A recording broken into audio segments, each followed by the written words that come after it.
Assalamualaikum warahmatullahi wabarakatuh. Hai anak-anak, apa kabarnya kalian hari ini? Semoga kalian selalu diberi kesehatan dan dalam lindungan Allah Subhanahu wa Ta'ala. Sebelum kita belajar hari ini, Ibu mengingatkan tentang 3M. Memakai masker dengan benar,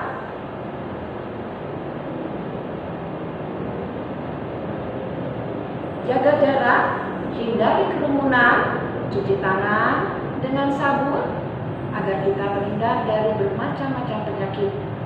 Baik anak-anak, mari kita belajar bersama Bu Yayu. Silakan simak video berikut ini.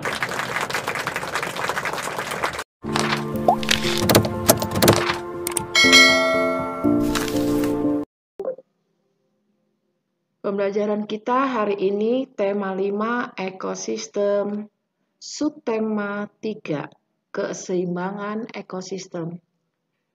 Kompetensi dasar 3.7 untuk pengetahuan, menguraikan konsep-konsep yang saling berkaitan pada teks non-fiksi.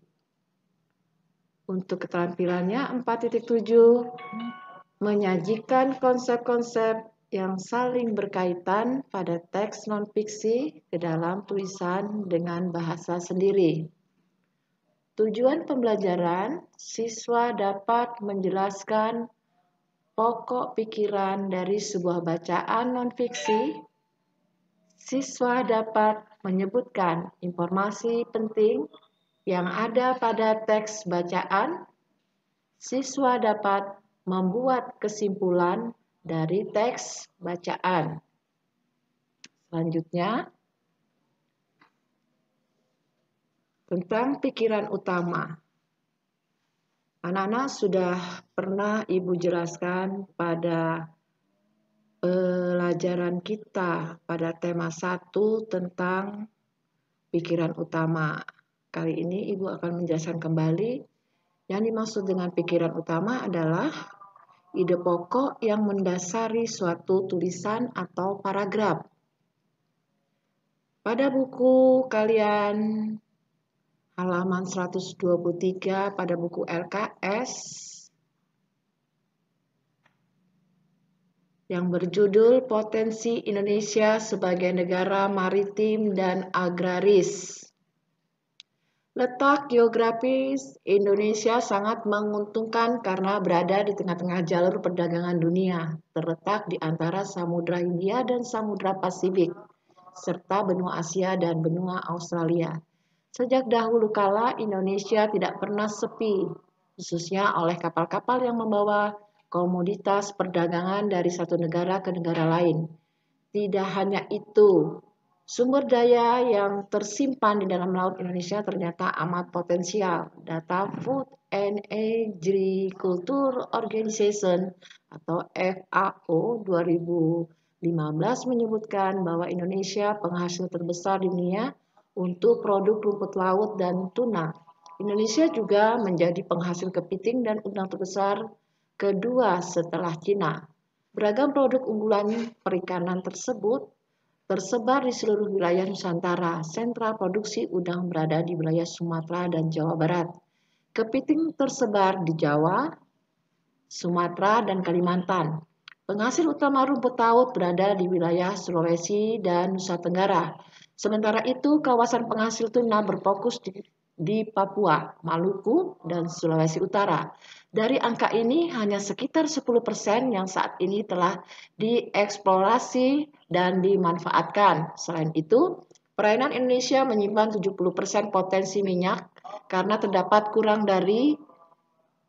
lebih 40 cekungan minyak yang berada di perairan Indonesia. Selain dikenal sebagai negara maritim, Indonesia juga merupakan sebuah negara agraris. Indonesia sejak dahulu sudah terkenal sebagai penghasil rempah-rempah dan memiliki tanah yang subur. Kelapa sawit, beras, jagung, cengkeh, tembakau, teh, karet, kopi, dan tebu merupakan beberapa contoh dari sekian banyak hasil pertanian perkebunan Indonesia. Peminat produk-produk hasil pertanian Indonesia ternyata banyak di luar negeri. Banyak produk pertanian yang rutin diekspor dengan nominal yang cukup besar. Biji coklat, tembakau, aneka rempah-rempah seperti lada hitam, lada putih, kayu manis, biji pala, dan vanili merupakan beberapa contoh hasil pertanian yang terus diekspor. Potensi maritim dan agraris di Indonesia semuanya berguna bagi kemakmuran dan kesejahteraan segenap bangsa Indonesia. Sebagai negara kepulauan, sistem komunikasi dan transportasi menjadi faktor penting dalam kehidupan berbangsa dan meningkatkan perekonomian. Saat ini, jaringan komunikasi telah dibangun sedemikian rupa sehingga dapat menjangkau wilayah-wilayah terpencil di Indonesia. Jaringan komunikasi ini akan memudahkan berbagai transaksi ekonomi, menyangkut permintaan dan penyediaan barang ekonomis antara daerah antar pulau. Jaringan komunikasi juga membantu terbentuknya kesatuan bangsa karena memudahkan hubungan antar suku yang berada di tempat yang terpisah. Sistem komunikasi dan sistem transportasi merupakan salah satu mata rantai yang tak terpisah dalam kegiatan ekonomi. Pemenuhan kebutuhan barang didistribusikan melalui jaringan transportasi. Sebagai negara kepulauan, saat ini pemerintah membangun sistem transportasi udara yang lebih baik untuk mempermudah dan mempercepat perpindahan manusia dan barang. Pemerintah juga membangun sistem transportasi darat yang makin baik dengan menyediakan berbagai pilihan moda angkutan seperti kereta api, transportasi laut pun menjadi salah satu sistem transportasi yang memudahkan distribusi barang dan pemindahan penduduk antar pulau. Dalam bacaan teks ini ada 4 paragraf ya Nana. Baik, lanjut. Dari bacaan yang kita baca tadi, kita akan menentukan pikiran utama dari setiap paragraf. Pada paragraf pertama, pikiran utamanya yaitu keuntungan letak geografis Indonesia. Informasi pentingnya, sejak dahulu Indonesia selalu ramai oleh kapal-kapal perdagangan. Sumber daya yang disimpan di dalam laut Indonesia ternyata amat berpotensi. Indonesia menyimpan potensi minyak karena terdapat kurang lebih 40 cekungan minyak yang berada di perairan Indonesia. Pada paragraf kedua, pikiran utamanya yaitu Indonesia juga merupakan negara agraris. Informasi pentingnya ada 3, yaitu hasil perkebunan atau pertanian Indonesia antara lain kelapa sawit, beras, jagung, cengkeh, tembakau, teh, karet, kopi, dan tebu. Biji coklat, tembakau, dan aneka rempah-rempah merupakan hasil pertanian yang harus diekspor karena banyak diminati negara lain. Yang ketiga, potensi maritim dan agraris di Indonesia semua berguna bagi kemakmuran dan kesejahteraan segenap bangsa Indonesia. Pada paragraf ketiga, maksud Ibu yaitu pikiran utamanya peran penting sistem komunikasi. Informasi pentingnya juga ada 3 di situ. Saat ini jaringan komunikasi telah dibangun sehingga menjangkau wilayah terpencil di Indonesia. Jaringan komunikasi ini akan memudahkan berbagai transaksi ekonomi. Yang ketiga, jaringan komunikasi juga menyatukan bangsa karena memudahkan hubungan antar suku yang berada di tempat yang terpisah. Pada paragraf keempat yang terakhir yaitu untuk pikiran utamanya peran penting transportasi. Ada 2 informasi pentingnya. Pemenuhan kebutuhan barang didistribusikan melalui jaringan transportasi. 2, pemerintah membangun sistem transportasi baik transportasi udara, darat, atau laut yang lebih baik untuk mempermudah dan mempercepat perjalanan.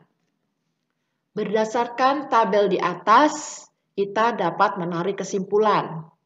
Kesimpulannya yaitu Indonesia memiliki potensi yang sangat tinggi untuk menjadi negara maju. Kondisi serta letak geografis Indonesia membuat Indonesia tidak hanya disebut negara strategis, tetapi juga negara yang kaya akan sumber daya alam. Pemerintah harus selalu mendukung potensi ini dengan mengembangkan sistem transportasi dan komunikasi untuk meningkatkan ekonomi sehingga kemakmuran dan kesejahteraan rakyat juga meningkat. Baiklah Nana, terima kasih pembelajaran kita pada hari ini. Semoga bermanfaat untuk kalian. Alhamdulillah, pelajaran kita hari ini telah selesai. Semoga apa yang Ibu jelaskan pada kalian dapat bermanfaat untuk kalian semua. Wassalamualaikum warahmatullahi wabarakatuh.